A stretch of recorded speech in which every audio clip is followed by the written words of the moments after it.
I usually try to open these with a fun, little witty story about something going on in my life that corresponds vaguely to what we're going to be talking about here on the show. Unfortunately, I've got nothing this week. Welcome to my seminary life. I'm your host, Brandon Knight, and it's not from a lack of trying. I've been trying to come up with something to say here that's fun, that corresponds vaguely to what we're going to be talking about on the show, but it's gonna level with you. It's been a long week. Been without a car this week. Been a long week cooped up with producer Cooper. And I'm recording this at the 11th hour to get it in before the due date tomorrow morning. So yeah, it's going to be a good episode. We're going to plug right into the good stuff. But sorry about the lack of a witty story. So far here on the show, we're doing a series called Intercultural Ministry. For those of you coming in for the very first time, it's been talking about culture, why it's important to research and study and value other people's culture, and also learning how to read scripture, read scripture without cultural biases, understanding that we do read culture or read scripture with cultural biases, and trying to navigate this complicated waters. It's a class like this proves that there is more to ministry. Ministry is more complicated than just go preach your sermon, go love on someone. It can be more complicated than that, and it is more complicated than that, and we need to realize that. Last 2 weeks on the show, we've had missionaries talking about the cultural experiences they have had. Jamie Taves traveling around, experiencing a variety of different cultures as he makes short films, short documentaries on missionaries. And Nate Hardley talking about his experience the past 5 years doing missions in Uruguay. Today, we're going to be talking about a reoccurring homework assignment that I have had every single week for this class and some of the lessons that I have been pulling from it. So each week I have had to do a case study.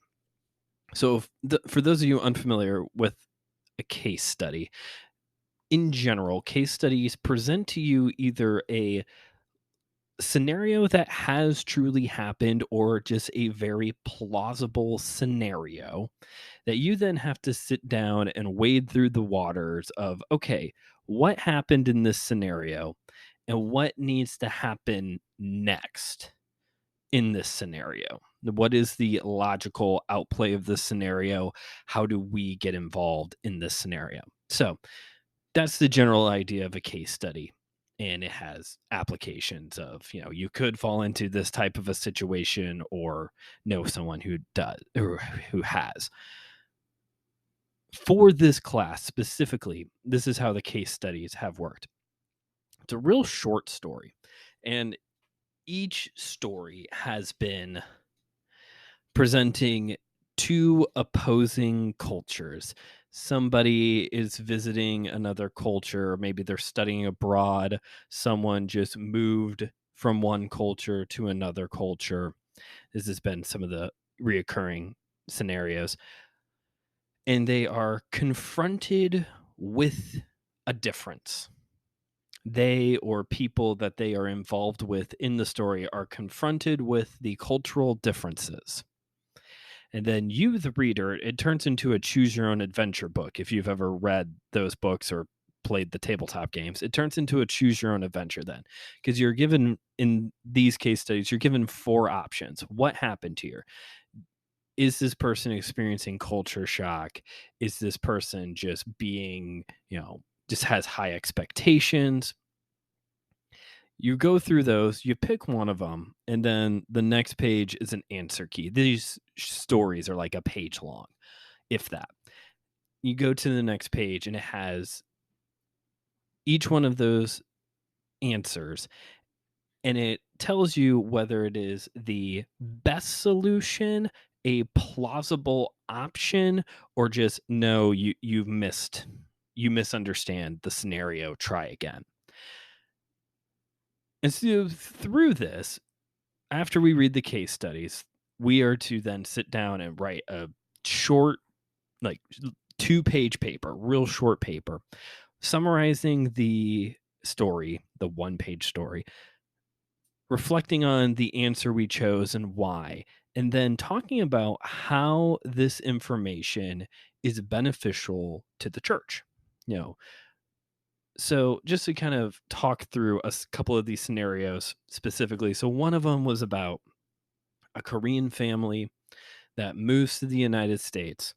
They've adjusted really well, have gotten involved in church, but the husband in the family is talking to the neighbor who lives next door about how, they feel very disconnected from people, and they don't have very many close friends. And the neighbor, the American neighbor next door, says, well, let's put something on the calendar for next week for dinner. And the Korean man replies, that's exactly what I'm talking about. So that's one. Another story we read about was about a foreign exchange student, an American foreign exchange student, going to an Asian country. I don't remember exactly which one. I think it may have been Thailand. And he runs into somebody while he's at school from Thailand.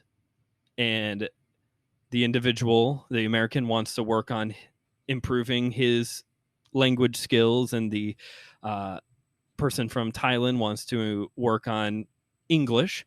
So they agree that they're going to go spend the day together on a hike at a local nature place to get to know each other better and to work on their languages. And the boy boy from Thailand arranges the whole thing. The American student's pumped. He shows up, and there's like 25 people that this person from Thailand has brought along on this hike, because everyone wants to meet the American student and work on their English. And the American student is really bummed about it. And the person from Thailand is very discouraged that they are really bummed, because they went to so much work to to arrange this outing. Another one that comes to mind that we had to work through is a different foreign exchange situation where a Brazilian couple comes to the United States, New Orleans, to work on graduate studies at a university. It doesn't say where. They meet a young couple. They become friends throughout the first semester. During the second semester, they don't have as many classes. They rarely see each other. But the Americans had said, whenever you're in town, drop by. Whenever you're around, drop by. And so the Brazilian couple do. They just drop in one day unannounced, and the American, the husband, I can't remember if they were married or not, but the husband is very thrown off by their arrival. He's frantically picking up. He doesn't offer them any refreshments or anything, or an explanation as to where his wife is. And the Brazilian couple leave discouraged, thinking that they were closer friends. So that was a few. There's been more. There's been other articles and other stories we've had to read. Those are the three that immediately come to mind of, okay, so what's going on in these scenarios? What is the issue? And how do we work through this? And how does the church benefit from this? And so you run it back. So with this Korean situation, the issue is that the Korean family comes from, actually, it's very similar to the Brazilian situation. So I'll talk about both of these at the same time. They both come from this context where they come from this culture that's very collective. If you listen to last week's episode with Nate about Uruguay as well, that it's, you just drop in. You just come together as friends, as family. You don't have to arrange an appointment. You just drop in. So in the Korean family situation, the Korean family is discouraged that nobody just drops in. Nobody just drops by. Here in America, we're very time oriented. This isn't really even like an individualist issue. We're very time oriented, so we have to put everything on the schedule. Everything has to be planned out. Even people who aren't really planners still have to kind of have something on the calendar at some point. And so the Korean family was coming up against a cultural difference, and it made them feel alone. And similarly with the Brazilian foreign exchange students here to America, they were discouraged at the lack of hospitality and just the kind of curtness that this person, they thought they were their friends, but was very curt, very short, not very sociable. Because here in the United States, we have these, I believe the word is colloquiums, that don't mean anything. Y'all come back now, you hear? Like, drop by anytime. I'll see you around. Things like that. Like, we just say these things. They probably don't have any meaning behind them. It's just another way of saying hello or goodbye for us. But in other cultures, saying something like drop in anytime, that is taken at face value because of their mindset of how their culture works. When it comes to this other foreign exchange student situation with the American student in Thailand, this again, I guess, does go back also to the collective mentality. These here in America, extroverts obviously love big groups, so I am told. Maybe that's a stereotype, but extroverts love big groups. But usually when we plan something, unless it is clearly spelled out, we expect, if I make plans with my wife, that's not a good example because my wife, Claire, and I go do stuff together all the time.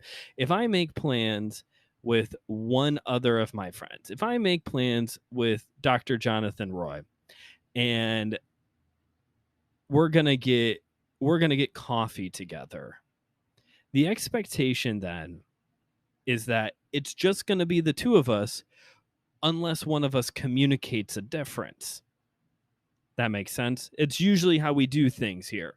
There is usually some form of a communication of, hey, let's go get coffee. I'll invite Annie to come along. On the flip side, though, in other cultures, you have more so this mentality of you just bring people together. You don't have to check in. The expectation is that there's going to be more people around. So for the American student who thought they were getting one-on-one time, and I can sympathize a little bit with the American student because I'm an introvert, and I think I would be put very off guard if I showed up at an event that I thought was just going to be me and one other person, and there's 25 people there.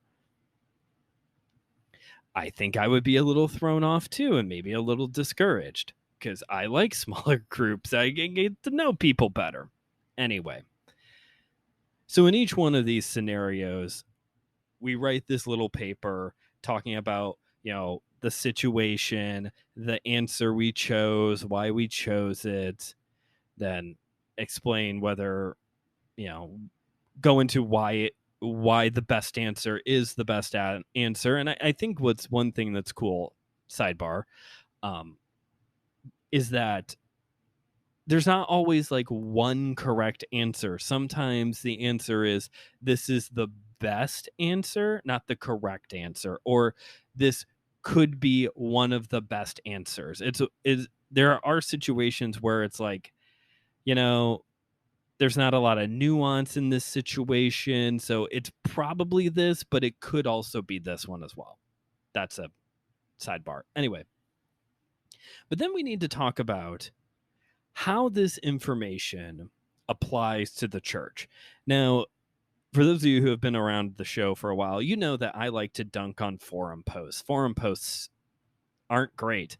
But the point of forum posts is that it replaces what should be classroom discussion time. It's probably worse, if I'm being quite honest, than how classroom discussion time normally goes, but you have to have something like that. I kind of wish that there was a step where we have to discuss these case studies with the rest of the group because I noticed a pattern in my answers on the church part. And I'm curious to know where my other classmates fall. It's been very interesting. This has been a class where I guess you could say the cards have been put on the table at times of like when it comes to people's different interpretations of culture and race and ethnicity. I'm not trying to say that there's racists in the group, that has not come up at all, but there has been times where it's like, well, no, I don't agree with that a little bit more strongly than I have in other classes situations. So I'm curious to know how my other classmates handled these case studies. But for me, at least, these case studies build an argument for loving your neighbor in a unique way. I think when we actually sit down and wrestle with these types of things, which I don't know where you just get case studies, I don't know how that happens. Um, but when you sit down and you actually wrestle with, like, okay, these are cultural differences and these are real world situations where, or possible real world situations somewhere in the multiverse, that these play out and people are feeling l- lost, they're feeling marginalized, they're feeling alone, they're feeling possibly depressed even in these situations. As a church, when we become aware of the fact that cultural exists cultural differences cause these types of things, I think that should send a send a message to us that we need to be able to s- to engage multiculturally. That there are going to be times, possibly, where you're going to have somebody in your church who comes from a culture that is more collective, that has just this expectation that people are going to drop in. And so I think as a church, if we want to love our neighbors, we just need to drop in. We just drop in and visit and understand that that means now you're opening yourself up for people to just, for those people to just drop in and visit you. I think this builds a case for learning how other cultures function and understanding that no culture functions perfectly. There will be times where scripture confronts a different culture somewhere around the world. It confronts the American culture, it confronts the Japanese culture, it affects, it confronts everyone in some way. But when it comes to this way that we relate to one another, I think this should challenge us to be more multicultural. And in a way, I would say becoming more multicultural in our approach of, you know, this is a collective group, so we need to, bring people together, or giving, maybe you have a high concentration of a certain group in your church, finding ways to give them a voice in your church. I'm not the expert, so I don't know how you would go about doing that, but having like a service that that you work alongside with them to coordinate, or having workshops where people, you have workshops or Sunday schools or whatever you want to call them, where people from different groups have the opportunity to communicate. These are the times where I have felt marginalized. These are the times where I have felt unloved, not to just throw stones at the church, but to help everybody understand that, like, love looks differently in different cultures. How we communicate love looks differently in different cultures. And it appears, at least from these case studies, that how love looks like in other cultures oftentimes looks more like spontaneously coming together Which doesn't that kinda sound like how the church is just supposed to be in general, where 2 or 3 are gathered together, there I am. I'm probably ripping that way out of context. More on that next week. I'm probably ripping that way out of context, but, you know, the church, our family, our friends, the we're to be together. I just got done I had my small group over just before I sat down to record this, and we built gingerbread houses and we watched Home Alone. And yeah, we put it on the calendar, granted, but just to have everyone together was just a breath of fresh air after the end of this week. So I this is a case for loving your neighbor. And that loving your neighbor sometimes means you don't love them like you would another American. You learn how to love multiculturally. And that takes work. And we just want to do what we always do because that's what we know. But it takes work, it takes effort, and I'm going to say it's going to be worth it to help people feel less marginalized in your own home church and to give them a voice to help them feel like they matter. And I think that's it. I think that's all I want to say today. So thanks for listening. I want to give a special shout out because I thought of this while we were talking. Pastor Will has been on here a handful of times recently in the past couple months, once during communication and ministry and once during leadership 101. Uh, he has a church down in North Carolina, Lutheran church, and I watch their services during the week. And they've just got done doing like a whole bunch of Sunday school classes and Zoom meetings with their social justice group and just learning about different cultures. And I just want to give him a shout out, give Holy Trinity Lutheran Church in Chapel Hill, North Carolina, a shout out for doing what I talked about today of giving people a voice, giving people an opportunity to teach us about how we can love better on other people. That is it for today's episode. Again, as always, you can go down into the description of today's episode to find links to all of the important things as this episode comes out tomorrow. That means there's only one day left on the Christmas sale in the merch store. So feel free to use promo code Christmas to get a discount at checkout to pick up a end of the year hat or pint glass or mug or whatever you want.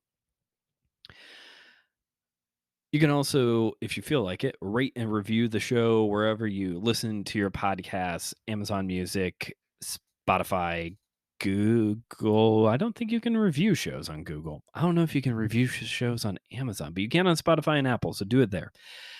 And also if you'd like, send this show along to somebody that you think could benefit from it.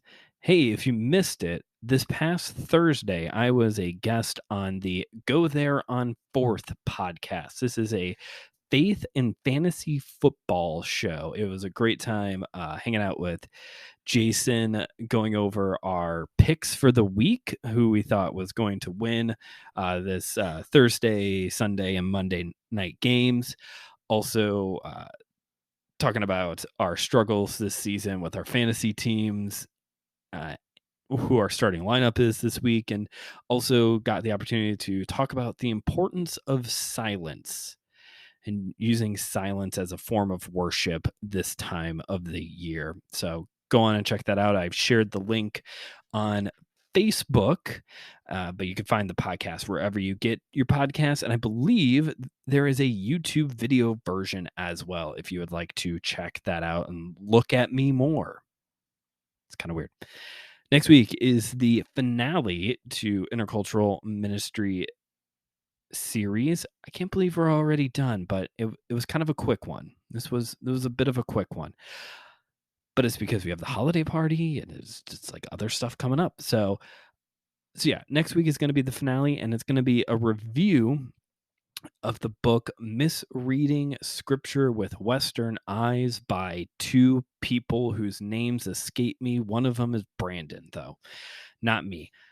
But I remember that his name is Brandon. The other guy's name is Randy. Uh, and yeah, so it's been a great read. I've done two other book reviews on the show, and this one, it takes the cake so far. So gonna end this series on a high note, possibly a little discouraging, but at least on a high note because it will be a good book review. And like I said, after that, we got the holiday party with special guest Joshua Knoll on the show. So it's gonna be a lot of fun. Thanks for listening. I believe that is it. So remember, theology is for everyone. So keep on studying.